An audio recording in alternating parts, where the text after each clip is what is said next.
வணக்கம் அணிந்திருப்பது இலங்கையின் முதற்தர செய்தி வழங்குகிற நியூஸ் ஃபர்ஸ்டின் மதிய நேர பிரதான செய்தி அறிக்கையுடன் கொழும்பில் அமைந்துள்ள நியூஸ் ஃபர்ஸ்டின் பிரதான கலையகத்திலிருந்து உங்களை சந்திக்கும் நான் ஜூடின் சிந்துஜன். மலர்ந்திருக்கும் இந்த நாள் விரிவான செய்திகளுக்கு செல்லும் முன்னர் முதலில் தலைப்புச் செய்திகள். இலங்கைக்கும் இந்தியாவிற்கும் இடையில் கடல் வழியாக பாதை அமைக்க நடவடிக்கை. முன்னாள் அமைச்சர் கெஹலிய ரம்புக்வெல பாரிய நிதி மோசடி குறித்து விசாரணை மேற்கொள்ளும் ஜனாதிபதி ஆணைக்குழு முன் ஆஜர். யாழ் நெடுந்தீவு கடற்பகுதியில் 4 இந்திய மீனவர்கள் கைது. தொடர்வது விரிவான செய்திகள். இலங்கையும் இந்தியாவையும் இணைக்கும் கடல் வழியான சுரங்கப்பாதையை நிர்மாணிப்பதற்கு திட்டமிட்டுள்ளதாக இந்திய போக்குவரத்து மற்றும் நெடுஞ்சாலைகள் அமைச்சர் நிதின் கட்காரி தெரிவித்துள்ளார். இந்தியாவின் லோக்சபையில் விசேட உரையாற்றும் போதே அவர் இவ்வாறு தெரிவித்தார்.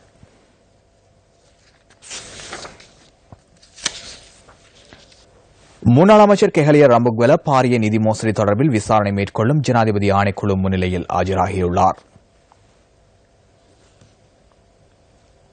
கடந்த ஜனாதிபதி தேர்தல் பிரசார நடவடிக்கைகளுக்கு சுயாதீன தொலைக்காட்சி சேவையை பயன்படுத்தியமை குறித்து வாக்குமூலம் பதிவு செய்வதற்கே முன்னாள் அமைச்சர் அழைக்கப்பட்டுள்ளதாக ஆணைக்குழுவின் செயலாளர் லெசிலி சில்வா குறிப்பிட்டார்.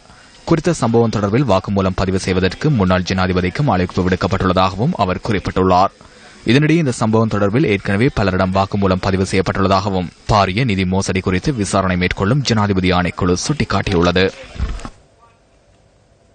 இலங்கை கடல் எல்லைக்குள் அத்துமீறி பிரவேசித்த குற்றச்சாட்டில் 4 இந்திய மீனவர்கள் கைது செய்யப்பட்டுள்ளனர்.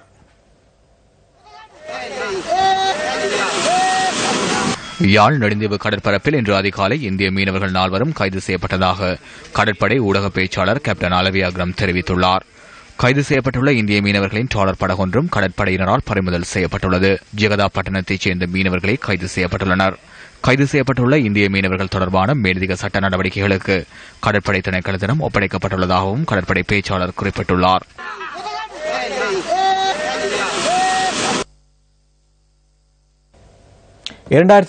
ஆண்டுக்கான வடமாகாண சபை அமர்வுகள் தற்போது இடம்பெற்று வருகின்றன.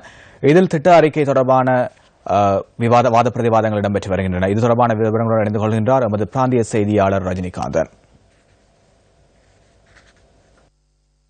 வடமாகாண சபையினுடைய 2016 ஆண்டுக்கான வரவு செலவு திட்டத்தின் விவசாய அமைச்சுக்கான விவாதம் தற்பொழுது நடைபெற்றுக் கொண்டிருக்கிறது. வடமாகாண சபையினுடைய இன்றைய அமர்வு காலை 9:30 மணி அளவிலே அவைத்தலைவர் CVK சிவஞான் தலைமையிலே ஆரம்பமாகியது. அதன்பொழுது விவசாய அமைச்சுக்கான நிதி ஒதுக்கீட்டை முன்மொழிந்து விவசாய அமைச்சர் பொன்னுத்துறை ஐங்கரநேசன் உரை நிகழ்த்தினார். வடக்கு மாகாண சபை தோற்றம் பெற்று 2 வருடங்கள் கடந்துவிட்ட போதிலும் போர் முறித்து போட்ட வடக்கினுடைய பொருளாதார முதுகெலும்பாக விளங்குகின்ற விவசாயத்தை எம்மால் இதுவரை நிமிர்த்த முடியவில்லை எனவும் வலி வடக்கினுடைய வளமான மண்ணை விட்டு விவசாயிகள் இடம்பெயர்ந்து 25 வருடங்கள் நிறைவடைந்துள்ள போதிலும் அவர்களுடைய வாழ்வில் எவ்விதமான முன்னேற்றமும் ஏற்படவில்லை எனவும் அவர்களின் நிலங்களில் விளையாட்டு மைதானங்களையும் உல்லாச விடுதிகளையும் இராணுவத்தினர் அமைத்துள்ளனர் எனவும் இது மகிந்தவின் உல்லாச விடுதி என ஊடகங்களுக்கு காட்டிக் கொண்டிருக்கின்ற நல்லாட்சி அரசும் அதனை மக்களிடம் கையளிக்க தயாராக இல்லை எனவும் குறிப்பிட்டார். அதனைத் தொடர்ந்து விவாதத்திலே உரையாற்றிய எதிர்க்கட்சித் தலைவர் சீனா தவராசா வடமாகாண சபையிலே வெளிப்படைத்தன்மை இல்லை எனவும் அமைச்சுக்களின் வரவு செலவு திட்ட கணக்குகள் இணையத்திலோ அல்லது ஆவணமாகவோ சமர்ப்பிக்கப்படுவதில்லை எனவும் எங்களால் இவ்வளவைத்தான் செய்த முடிந்தது என்பதையாவது வெளிப்படையாக கூறுங்கள் எனவும் கேட்டுக்கொண்டார்.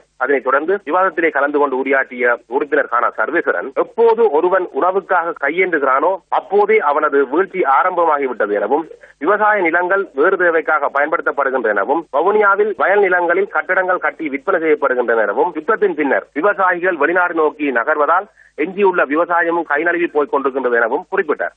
விவாதத்திலே உரையாற்றிய ஆளுங்கட்சி உறுப்பினர் அனந்தி சசிதரன் கிளிநொச்சி முல்லைத்தீவு மாவட்டங்களில் காணப்படுகின்ற இராணுவ பண்ணைகளில் தொழில் புரிகின்ற தொழிலாளர்களை கட்டாயமாக இராணுவத்தில் இணைக்கின்ற நடவடிக்கைகள் மேற்கொள்ளப்பட்டு வருவதாக இன்று சபையிலே குற்றம் சாட்டினர். விவாதத்திலே உரையாற்றிய உறுப்பினர் தூணா ரவிகரன் ஒட்டுச்சுட்டான் பிரதேசத்தில் மேற்கொள்ளப்பட்டு வரும் அகழ்வுகள் தொடர்பாக பல தடவைகள் அறிவுறுத்திய போதும் அது நிறுத்தப்படவில்லை எனவும் அது வடபகுதிக்கு பாரிய அச்சுறுத்தலாக அமையும் எனவும் சுட்டிக்காட்டினார். அதனைத் தொடர்ந்து உரையாற்றிய ஆளுங்கட்சி உறுப்பினர் தர்மலிங்கம் எங்களின் சொந்த மண் என்று சொல்லிக் கொண்டிருக்கின்றோம், ஆனால் அந்த மண் எவ்வாறு கல்லோலப்படுகிறது என்பதை விவசாயி என்ற வகையில் எனக்கு நன்றாக தெரியும் என குறிப்பிட்டார். வடக்கு மாகாண சபையினுடைய 2016 ஆண்டுக்கான விவசாய அமைச்சினுடைய நிதி ஒதுக்கீட்டு விவாதம் தற்போது தொடர்ந்து முறைப்பட்டுக் கொண்டிருக்கிறது. நியூஸ் பஸ் செய்திகளுக்காக வடக்கு மாகாண சபை பேரவைத்திலிருந்து கதிராமத்தையன் ரஜினிகாந்தன். வீடமைப்பு மற்றும் நீர்வளங்கள் அமைச்சர்களுக்கான நிதி ஒதுக்கீட்டு விவாதம் நேற்று பாராளுமன்ற வடமாகாணத்தில் காணப்படும் நீர்வளங்கள் திட்டம் தொடர்பிலும் இங்கு கருத்து தெரிவிக்கப்பட்டது. அமைச்சர் அவர்களை கேட்கிறேன். கிளிநொச்சி நகரத்திலே ஒரு தண்ணீர் தாங்கி விழுந்தபடியே இருக்கின்றது. அதனை அந்த இடத்திலே தண்ணீர் தாங்கி அமைக்காமல் கிளிநொச்சியுடைய மத்திய கல்லூரி காணிக்குள் தண்ணீர் தாங்கி அமைத்திருக்கிறார்கள். ஏன் இன்றும் கூட அந்த தண்ணீர் தாங்கி அகற்ற முடியாமல் இருக்கிறதே? நாங்கள் இன்னும் ஒரு அழிவுக்கு இடமளிக்க மாட்டோம் என்ற ஒரு விளம்பர பலகையோடு அந்த தண்ணீர் தாங்கி காணப்படுகிறது. ஆனால் தமிழர்கள் தாங்கள் அழிந்து போன இடங்களை இன்று யாழ்ப்பாண நூலகத்தை அவர்கள் அடையாளமாக வைத்திருக்கவில்லை, அல்லது தாங்கள் மீது மேற்கொள்ளப்பட்ட போர் அடையாளங்களை அவர்கள் தாங்கள் இன்னும் அடையாளங்களாக வைத்திருக்கவில்லை. அவர்கள் இடம்பெயர்ந்து போன பிற்பாடு ராணுவத்தால் விழுத்தப்பட்ட தண்ணீர் தாங்கிக்கு அவர்களே ஒரு விளம்பர பலகையை போட்டிருக்கிறார்கள், இன்னும் ஒரு அழிவுக்கு நாங்கள் இடமளிக்க மாட்டோம் என்று. அந்த தண்ணீர் தாங்கியை அகற்றி அந்த இடத்திலே ஒரு புதிய தண்ணீர் தாங்கி அமைப்பதன் மூலம் பூனேரி பகுதிக்கான தண்ணீர் பிரச்சனைகளை கூட ஈடு செய்ய முடியும் என்பதையும் நான் இந்த இடத்திலே வலியுறுத்த விரும்புகிறேன். வன்னி குடிநீர் பிரச்சனையை ஒரு பாரிய பிரச்சனையாகும். இவ்வளவு காலமும் முருங்கனில் இருந்து மன்னாருக்கு குடிநீர் வழங்கல் திட்டத்தை மேற்கொண்டு வருகின்றனர். தற்பொழுது மன்னாரில் மீள்குடியேறிய மக்களின் எண்ணிக்கை அதிகரித்துள்ளமை மற்றும் எதிர்காலத்தில் மீள்குடியேற்றம் செய்யப்பட வேண்டிய ஆயிரக்கணக்கான மக்கள் உள்ள நிலையில் ஒரு பாரிய குடிநீர் திட்டம் ஆரம்பிக்கப்பட வேண்டும் என்பதனை கௌரவ அமைச்சர் ரவுப் ஹக்கீம் அவர்கள் நன்கு அறிவார்கள். கல்லாற்றில் இருந்து நீரை பெற சுமார் 19 மில்லியன் திட்டம் நடைமுறைப்படுத்தப்பட்டுள்ளது. இத்திட்டம் துரிதப்படுத்தப்பட வேண்டும் என அமைச்சர் அவர்களை கேட்டுக்கொள்கிறேன். முல்லைத்தீவு மாவட்டத்தில் நீர் வளங்கள் வடிகால் அமைப்பு சபை இல்லாமல் இருக்கிறது. இதற்கான தலைமை காரியாலயம் யாழ்ப்பாணத்தில் காணப்படுகின்றமையால் இந்த மாவட்ட மக்கள் பல சிக்கல்களை எதிர்கொள்கின்றனர். ஆகவே முல்லைத்தீவு மாவட்ட நீர்வளங்கள் வடிகால் அமைப்பு சபை ஸ்தாபிக்கப்பட வேண்டும். வரவு செலவு திட்டம் தொடர்பான தெளிவூட்டல் மாநாடு ஒன்று காண்டியில் நேற்று நடைபெற்றது. மக்கள் விடுதலை முன்னணியின் அரசியல் குழு உறுப்பினர் KD லால்காந்த் தலைமையில் இந்த மாநாடு இடம்பெற்றது.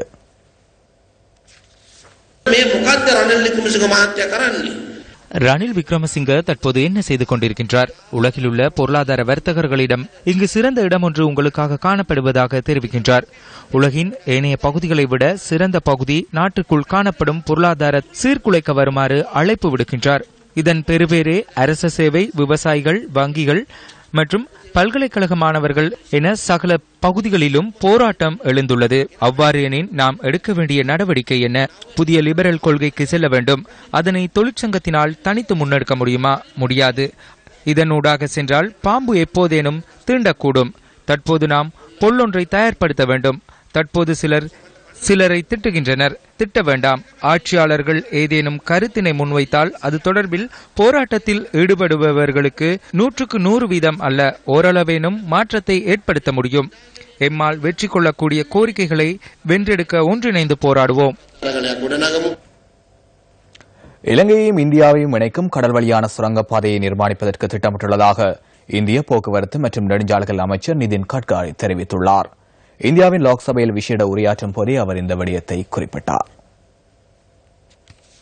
இந்தியாவின் ராமேஸ்வரத்திலிருந்து இலங்கையின் தலைமன்னார் வரையான பகுதிக்கு இந்த பாலம் அமைக்கப்பட உள்ளதாக போக்குவரத்து அமைச்சர் குறிப்பிட்டுள்ளதாக இந்திய ஊடகங்கள் சுட்டிக்காட்டியுள்ளன. இந்த திட்டத்திற்கு ஆசிய அபிவிருத்தி வங்கி பூரண நிதி ஒத்துழைப்பு வழங்குவதாக நெடுஞ்சாலைகள் அமைச்சர் தெரிவித்துள்ளார். பாலம் அமைப்பது தொடர்பில் இந்திய பிரதமர் மற்றும் இலங்கை பிரதமர்களுக்கிடையே பேச்சுவார்த்தை இடம்பெற்றுள்ளதாக இந்திய எக்கனாமிக்ஸ் டைம் இணையதளம் செய்தி வெளியிட்டுள்ளது. தமிழ்நாட்டின் ராமேஸ்வரம் பகுதியிலிருந்து கடலின் ஊடாக நிர்மாணிக்கப்பட உள்ள இந்த பாலமானது 22 கிலோமீட்டர் நீளம் கொண்டதாக அமைக்கப்பட உள்ளது. குறித்த நிர்மாண திட்டத்திற்கு 24,000 கோடி இந்திய ரூபாய் செலவாகும் என திட்டமிடப்பட்டுள்ளதாகவும் அந்த நாட்டு போக்குவரத்து அமைச்சர் குறிப்பிட்டுள்ளார். வலய ஒத்துழைப்பை மேலும் வலுப்படுத்தும் நோக்குடன் இந்த திட்டம் முன்னெடுக்கப்பட உள்ளதாகவும் இந்திய போக்குவரத்து மற்றும் நெடுஞ்சாலைகள் அமைச்சர் சுட்டிக்காட்டினார்.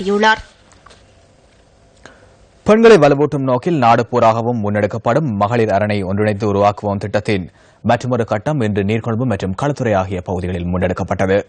15வது நாள் நடவடிக்கைகள் இன்று வெற்றிகரமாக முன்னெடுக்கப்படுகின்றன.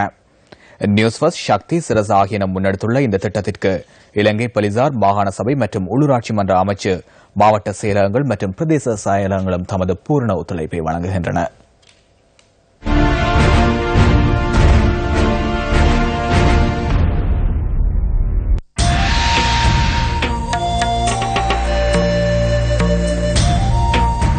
நியூஸ் ஃபர்ஸ்டின் ஒன்றிணைந்து மகளிர் அரணை உருவாக்கும் சமூக பணி இன்று நீர்கொழும்பு பஸ் தரிப்பிட வளாகத்தில் முன்னெடுக்கப்பட்டது.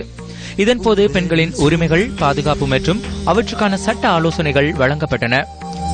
படைக்கும் தேவ வடிவே நம்மை காக்கும் ஜீவனே அதனைத் தொடர்ந்து பெண்களின் சமத்துவத்தையும் பாதுகாப்பையும் உறுதிப்படுத்தி தமது கரங்களை வலுப்படுத்தும் நோக்குடன் பட்டிகளை அணிந்த வண்ணம் கைகளை உயர்த்தி பெண்கள் தமது முன்னேற்றத்தை வலியுறுத்தினர். நம்மை காக்கும் ஜீவநதியே பணிந்த மனம் உயர்ந்த குணம் தரும் மாற்றமே. ජීවිතය හුඟක් කැපකිරීම් வாழ்க்கையில் பாரிய அர்ப்பணிப்பை செய்து சமூகத்திற்கு பாரிய சேவை செய்கின்றனர். இலங்கையின் வர்த்தக துறைக்கு பெண்கள் வழங்கும் பங்களிப்பினை கௌரவிப்பதற்கான காலம் வளர்ந்துள்ளது என நான் நினைக்கின்றேன். நாட்டிலுள்ள சிறுவர்களையும் பெண்களையும் வலுவூட்டுவதற்கான சிறந்த காலம் இதுவென நான் நம்பிக்கை கொள்கின்றேன்.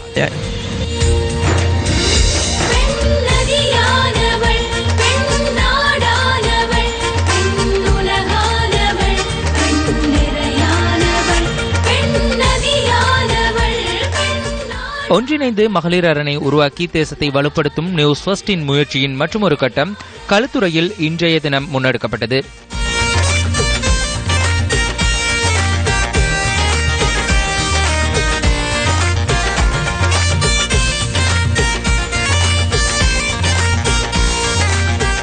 களுத்துறை நகரம் முழுவதும்